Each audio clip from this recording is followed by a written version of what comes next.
But we just spoke about transportation and getting from one place to another. And of course, the strip is longer than a lot of people imagine. I think it's about 4.5 miles from one end to another. So there is a lot of walking involved, or a lot of movement via public transportation. How did you get around during your 4 or 5 trips to Las Vegas, Matt? I've mainly utilised the last time I went in September last year. I mainly utilised the MGM monorail.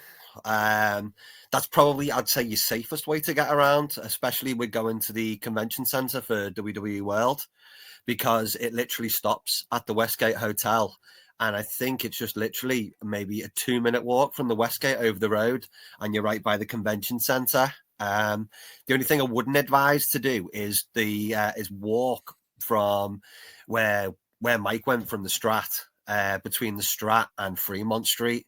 It's a bit of a rough area, and they advise tourists not to walk that way. So isn't that where that shop was, Matt, that we went?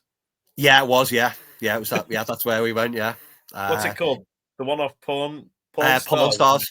Yeah, Porn Stars. Yeah, it's in between that little bit where it's not advisable for people to walk. And if you want to walk from the Strip to Fremont Street, I definitely wouldn't advise it. I did it the first time I went in about 80-degree heat, and it was just ridiculous. It took me about 3.5 hours to do. And unbeknownst to me at the time, I didn't realize that it wasn't safe. So my best bet, if you want to go to Fremont Street, which is the old part of Vegas, it's got your 4 original Vegas hotels, would probably get the monorail to Sahara, and then get either a taxi or an Uber, which is literally maybe a 5-minute drive. And I think it cost me $15, maybe $25 with a tip. So that's something to look out for. Monorail, Matt, just as a matter of interest. Is it the same monorail you're on about here? Yes, that's the one. Yeah, that's the one, John. They do all different types of passes. They do like a day pass, I think, which is about $12. You can get like a 24-hour pass. I believe is about $18, or you can do like a 3, 4, 5, 6, 7 day one if you want. So that's always good. I utilize that more this time than I ever have. So it's just a short walk from Park MGM, literally over. They have like road bridges in Vegas to save you having to wait on the standard roads, and just into the MGM. And it's at the back of the MGM station. You just pay on card or pay with your dollars, and you just, as you say, just wait. I think they're every 7 or 8 minutes, the monorails from MGM.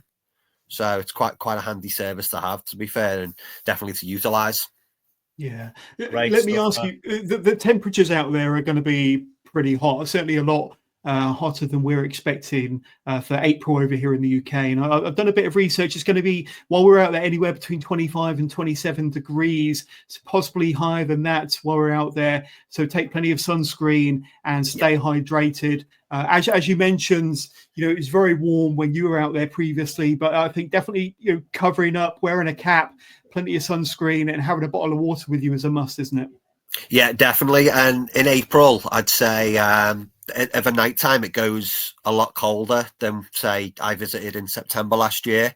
So it was still quite warm of a nighttime in September. So, I mean, for us guys, it would be we'd be all right, but like obviously the Americans think it's cold to them, but I think it was still like maybe 20 degrees of a nighttime in April when I visited in April last time. So just like a t-shirt and just take a hoodie out just in case.